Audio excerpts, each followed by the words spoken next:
গৃহস্থালী গ্যাসের দাম বাড়া নিয়ে যদি চিন্তিত থাকেন, তাহলে মনে করুন 2026-এর শুরুতে কলকাতায় হাউসহোল্ড গ্যাস সিলিন্ডারের দাম প্রায় 879 টাকা ছিল। 5 মাস পর আজ সেই দাম পৌঁছেছে প্রায় 968 টাকায়, অর্থাৎ প্রায় 10% বৃদ্ধি। এবার সত্যি বলতে বর্তমান আন্তর্জাতিক পরিস্থিতি ও যুদ্ধের প্রভাব মাথায় রাখলে এই বৃদ্ধি অনেকেই মেনে নিতে পারেন, কিন্তু চিন্তার বিষয় লুকিয়ে আছে কমার্শিয়াল গ্যাস সিলিন্ডারের দামে। 2026-এর শুরুতে কমার্শিয়াল গ্যাস সিলিন্ডারের দাম ছিল 1795 টাকা। জুন মাসে সেই দাম বেড়ে হয়েছে 3255 টাকা, অর্থাৎ প্রায় 81% বৃদ্ধি।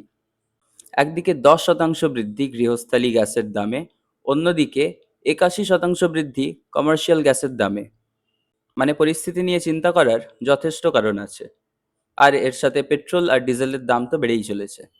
শুধু ঘুরতে যাওয়ার জন্য নয়, পেট্রোল ও ডিজেলের মাধ্যমে বাড়ি পর্যন্ত প্রায় সব কিছুই পৌঁছায়। আপনি বাজারে হেঁটে যেতে পারেন, কিন্তু ফল ও সবজি তো আর ক্ষেত থেকে বাজারে হেঁটে আসতে পারে না। তেল ও জ্বালানির দাম বাড়লে তার প্রভাব খাদ্য, পরিবহন, পরিষেবা সবকিছুর উপরেই পড়ে। আর যদি সত্যি আপনি এই পরিস্থিতির প্রভাব নিজের ও আত্মীয়দের জীবনে কমাতে চান, 1 মাসের চাল, ডাল, নুন ইত্যাদি যা কিছুই আপনার বাড়িতে প্রত্যেক দিন দরকার হয়, এটা কিনে রাখুন। মনে রাখুন, আমরা মজুতদারি করার কথা বলছি না, কিন্তু অপচয় কমানোর কথা বলছি। যেখানে সম্ভব এলপিজির বদলে ইন্ডাকশন ব্যবহার করুন এবং অপ্রয়োজনীয় গ্যাস, বিদ্যুৎ ও জলের অপচয় কমান। আর নিজের এলাকার ছোট দোকান থেকে কেনাকাটা করুন। এতে আপনার খরচাও কমতে পারে আর স্থানীয় বাসিন্দারাও উপকৃত হন। এবং অর্থনৈতিকভাবে দুর্বল মানুষদের খোঁজ নিন। ইতিহাসে বহু কঠিন সময়ে সমাজ কমিউনিটি কিচেনের মাধ্যমে মানুষের সাহায্য করেছে। একসাথে রান্না করলে কম জ্বালানি লাগে, কম অপচয় হয় এবং বেশি মানুষের খাবারের ব্যবস্থা করা যায়।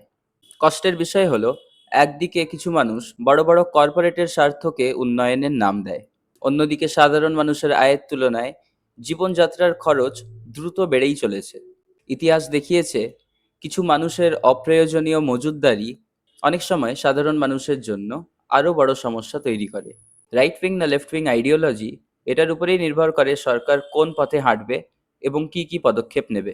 আগামী ভিডিওতে আমরা বুঝব রাইট উইং আর লেফট উইং রাজনীতির মধ্যে পার্থক্য কী এবং কোন ধরনের নীতি সাধারণ মানুষের জীবনে কী ধরনের প্রভাব ফেলে। সম্পদ বাঁচান, সচেতনতার স্বর হয়ে উঠুন আর ভালো থাকুন।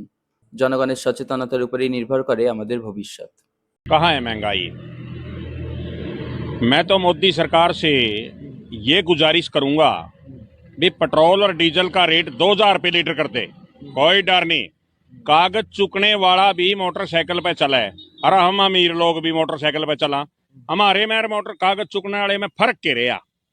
2000 रुपये लीटर तेल कर लोग गाड़ियां साइड में लगेंगी, हमारी गाड़ी चलेगी, तभी तो पता लगेगा हमारी अमीरियत। साइकिल में जोड़ा टाइम भी रहे के चक्कर है यो है? इतना अमीर आदमी एमपी कर दो जोड़ा टाइम भी रहे।